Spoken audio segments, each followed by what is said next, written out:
As you're enjoying your dinner, we again are going to have this HDF volunteer presentation. And again, I'd like to introduce Shahzaad Raja, who's here for the presentation. Thank you.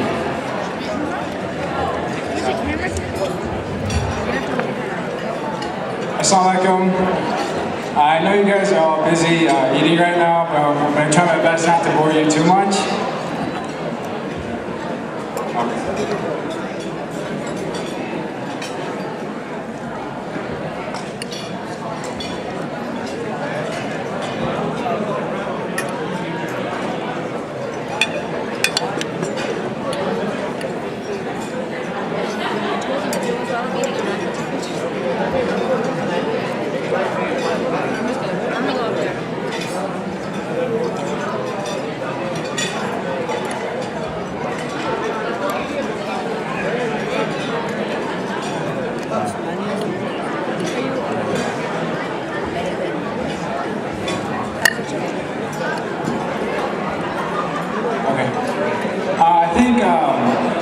A lot of people, they're always asking themselves what they want to do with their life, what their purpose is, and what it is that they're meant to do. And this is what I was going through last year in my last semester of college. I wasn't sure what direction I wanted my life to go in. I knew that I didn't want to jump into just a regular 9-to-5 office job right away. I wanted to make a difference and do something useful with my time. I even received a job offer around that same time, but I turned it down to do some charity work in Pakistan instead. As a Pakistani, I felt like it was my duty to go and see firsthand what people over there have to go through. The life in a third world country, I wanted to share and understand the struggle of what those people have to go through. I realized that I had to go outside of my comfort zone to grow as a human being and as a person, and I wasn't going to benefit by staying in my little bubble of comfort over here. So after my graduation, and this past January, I was lucky enough to go to Pakistan and work with two nonprofit organizations. One was SOS and one was HDF. SOS is a school for orphans where they provide housing and education, and it's for kids who don't have parents, who come from broken homes. I basically went there to teach the kids how to speak English. I tutored them in various subjects, mentored them, and just spent time with them. My goal was just to keep their spirits high because all those kids, they've been through a lot. The other school I worked with was HDF, which you're probably a little bit more familiar with. I went there to teach English, teach kids how to speak English. I had no teaching experience before then. It was the first time I'd gone into a classroom to teach anything. A lot of kids there, they had basic knowledge of reading and writing, but they didn't know how to put sentences together to speak fluent English. So my goal was to teach them conversational English so they could at least be able to communicate. In the beginning, I was really nervous because I didn't know what to expect. I was completely out of my element, and I was in a different world. And as you can see, I didn't do a very good job of blending in. I stood out a lot compared to everyone else. But surprisingly, the kids were really receptive to me.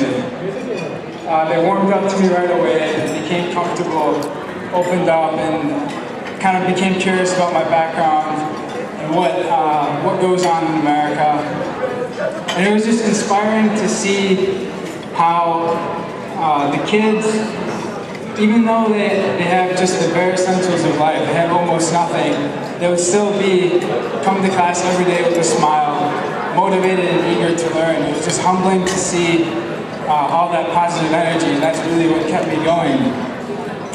And for the teachers, it took them a little longer to warm up to me. It was all female teachers from the village, and after 1 or 2 weeks, after they saw the positive benefits that the students were reaping, they actually wanted me to teach them how to speak English as well, because their English wasn't that polished. So what I would do is I would stay after school about an hour.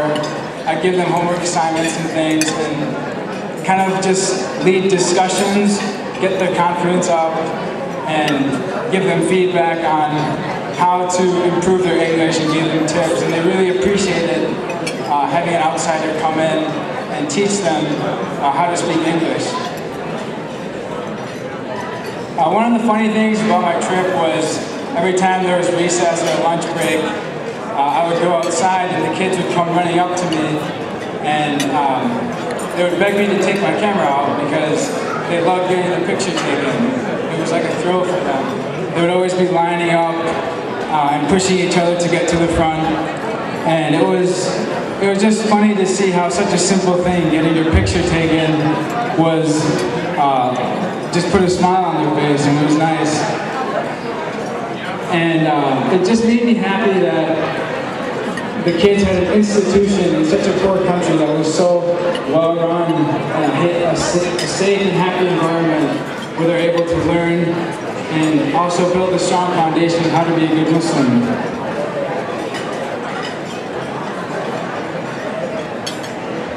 And towards the end of my trip, I was getting attached to the kids as much as they're getting attached to me. And on my last day, a few of the kids asked if they'd come back with me to America. And I told them that the weight limit for my suitcase was 50 pounds.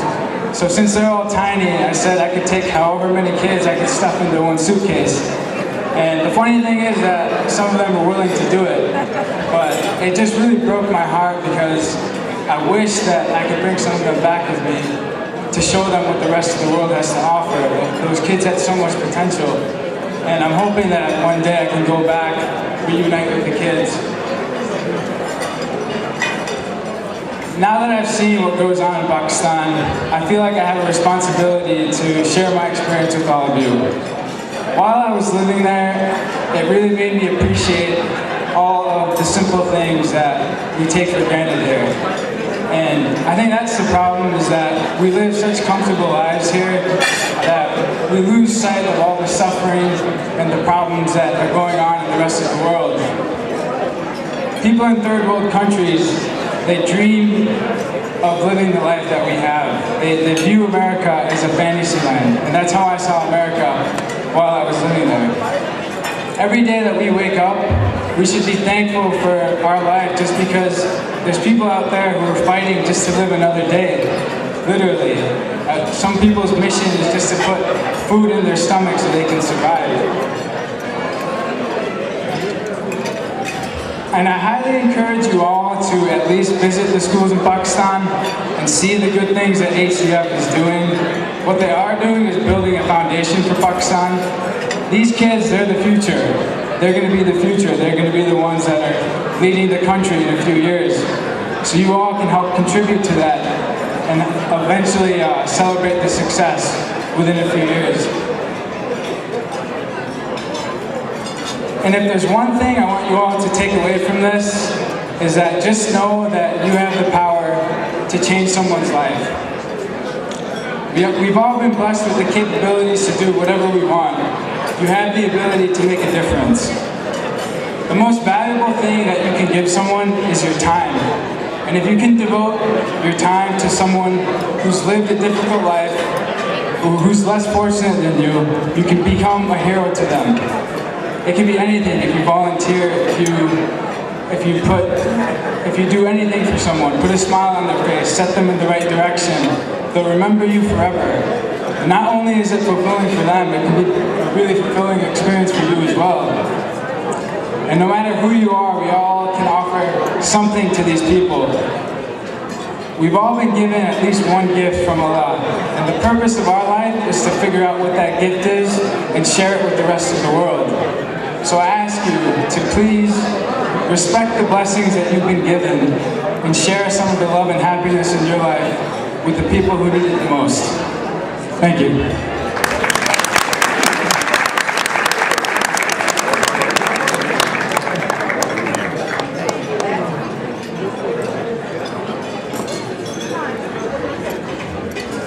Come on, we can do better than that. Shahzaad Raja, guys. You know, it's amazing to contribute, to donate money, but to do things like young Shahzaad did himself, to go out there and to help people, I think that's an amazing thing, and it's an inspiration, it should be an inspiration to all of us. So I want to thank him again. And you can do your part tonight. Once again, we've got about